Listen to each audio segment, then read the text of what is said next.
Opa, Crolos aqui. Bem, voltando ao tema do Power Scale, uma comunidade que eu não sou tão próximo, apesar de eu ter 3 vídeos sobre, quero dizer que eu não vivo puxando discussões absurdas ou fico comentando muito sério. O vídeo do Sukuna e sim, teve 62 respostas em um comentário com pontos que eu realmente não fiquei perdendo tempo em responder. Era por eu não ter argumentos, na verdade é por basicamente ter se tornado uma piada. Mas eu quero falar sobre um vídeo que me apareceu do canal MicroProdigy, eu acho que eu falei certo, chamado Determinação versus Motivação, o motivo de eu estar fazendo esse vídeo.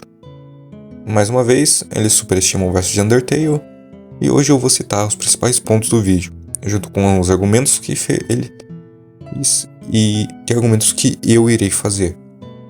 Então, pessoal, senta aí, pega uma pipoca, relaxa e bora pro vídeo. Primeiro, vamos pegar os pontos do vídeo que são se a Kara fosse ao universo de Devil May Cry, se o Virgil fosse ao universo de Undertale, se os dois lutassem em um universo neutro e se lutassem sem habilidades, apenas com capacidades físicas. Antes da gente começar, a primeira coisa que eu tenho a falar sobre é: nunca em um debate fale que um dos personagens que você está analisando é seu favorito ou odiado. Qual o motivo? Isso traz descredibilidade aos seus argumentos e é basicamente o que o Prodigy faz. Isso é mais uma crítica, pois se ele falasse isso em um vídeo diferente estava certo, é a opinião dele, mas um vídeo de comparação de personagens e deixar um lado explícito ao favoritismo deixa sua análise um tanto quanto tendenciosa. Bem, agora o que eu quero eliminar da equação são os dois primeiros pontos, pois tanto o Virgil quanto a Kara serão destruídos no universo de jogo. Obviamente, se você colocar um personagem em outro universo, as leis dele têm a favorecer o protagonista barra antagonista. E, bem, isso torna a luta complicada. Tanto que concordo que se ele colocar o Virgil em Undertale ele perde, mas isso se não for uma análise e sim algo do jogo.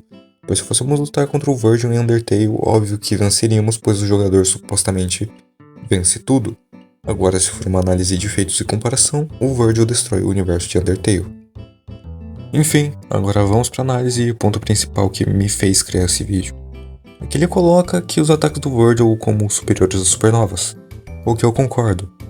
Se não fosse o fato de que já em DMC3 eles matam o Archon, que é dito ter o poder da espada, que contém os poderes de Sparda, que é o pai do Virgil e do Dante.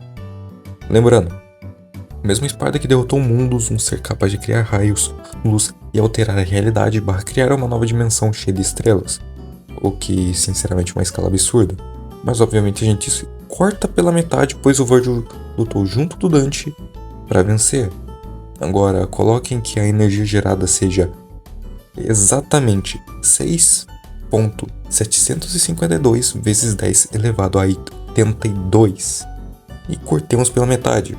A gente tem um resultado de 3,3, esse número que está na tela. Isso em termos de poder destrutivo e potência de ataque, lembrando que isso escala a durabilidade do Virgil, pois ele aguenta os ataques do Dante. Depois disso temos DMC1, onde o Dante derrota o Mundus. Em seguida DMC2, que fala sobre o Dante ser superior ao Sparda. Depois DMC4, com o Dante mais poderoso, versátil e experiente. Em seguida DMC5, onde esse Dante toma uma surra do Urizen, que é metade demoníaca do Virgil, e usa só um fragmento de Yamato. E adivinhem? Um fraco Virgil foi capaz de arrancar o braço do Nero pós DMC4, que conseguiu destruir o gigante feito pelos Sanctums, que o Dante não conseguiu quebrar com seus ataques. Isso torna o Nero mais forte que o Dante? Não exatamente, a gente pode ver a diferença do Dante contra o Sanctum e contra o Urizen, mas isso não tira mérito nenhum do Nero. Enfim, tudo isso para depois o Virgil pegar o fruto da Qyflot, se fundir novamente e desbloquear o Sin Devil Trigger, e lutar de igual para igual com o Dante, que há pouco tempo havia derrotado o Urizen com o poder do fruto. Logo em seguida, ele enfrenta o Nero e aguenta seus golpes, que o Dante fala que o soco dele poderia ter o matado. Isso em sua forma enfraquecida, ou seja, o Virgil enfraquecido ainda aguentava os golpes do Nero despertado pelo poder do Devil Trigger, que poderiam matar o Dante enfraquecido. Agora vamos pro quesito velocidade. Ele parece forçar que o Virgil é mais rápido que a luz, dizendo como... Vamos botar aqui que o Virgil é mais rápido que a velocidade da luz. Como se precisasse de esforço para isso. Ele já fez parte do cálculo dizendo que uma explosão de supernova é 37 milhões de quilômetros por hora, o que ainda assim não chega perto da velocidade da luz. Porém, ele depois fala que os Furies são rápidos para pular o espaço-tempo, e o Dante Base reagiu a isso.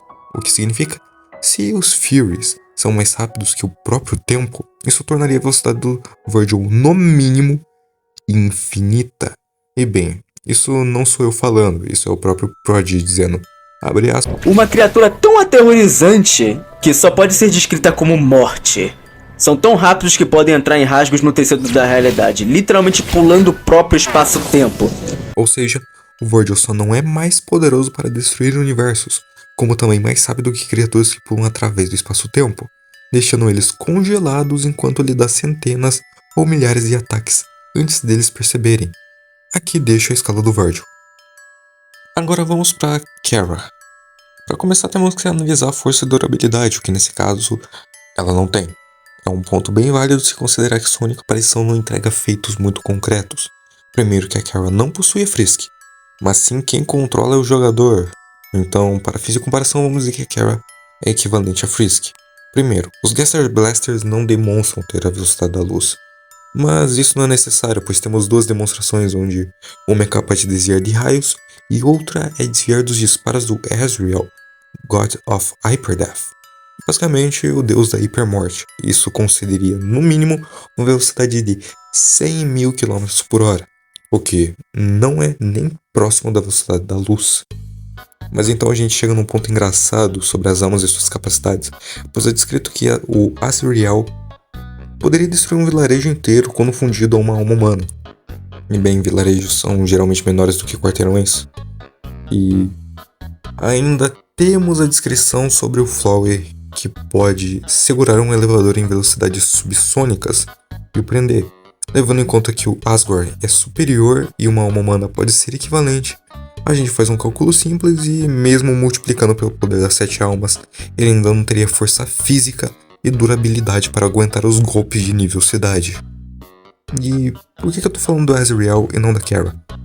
Onde isso escala? Bem, escala ainda mais baixo, considerando que o feito da Frisk foi só derrotar o Asgore e o Sense, que são inferiores ao Azrael.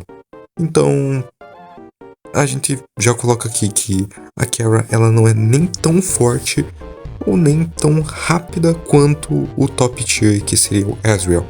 Ou seja, ela tá muito baixa do nível dele.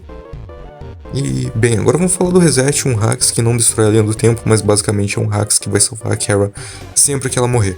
Mas aqui chega uma coisa contraditória no próprio vídeo, pois basicamente ele fala que o Virgil é um ser quadridimensional, mas se levarmos que ele falou da Qyfloyd ser uma árvore 5D e o Virgil ser capaz de interagir com ela, junto de sua espada, poder cortar suas raízes, torna então ele 5D. Resultado, a Kara nem perceberia o Virgil por ele estar em uma dimensão superior ao próprio tempo, onde ele basicamente poderia interagir com o reset dela e acabar com tudo. Mas então vamos para o mano a mano, onde eu sinceramente não entendi os argumentos, mas a gente vai por partes. Virgil e Kara têm experiência de batalha, na realidade só o Virgil. Eu entendo onde os fãs de Undertale tiram que a personagem sem efeitos é superior aos feitos do próprio jogo. A Kara nunca demonstrou experiência em combate ou um tipo de confronto, por isso vem da Frisk e do próprio jogador, onde é tão poderoso que quebra regras do jogo, mas só para matar um monstro que não é tão poderoso na própria história. Novamente, um confronto sem poderes onde o Virgil tem permissão para usar Yamato. Ele mata a Kara com um hit. Se ele não usar, novamente, ele é mais rápido que ela. E só lembrem que em DMC3 ele tem a arma Beowulf, que basicamente são socos tão fortes quanto supernovas. Sinceramente, esse roteiro ficou maior do que eu esperava, mas eu realmente espero que tenha esclarecido os meus pontos nesse vídeo. Bem, essa foi minha resposta ao vídeo Determinação versus Motivação. Espero que tenham gostado. Deixe seu like, compartilhe, ative o sininho e fiquem com Deus. Até a próxima.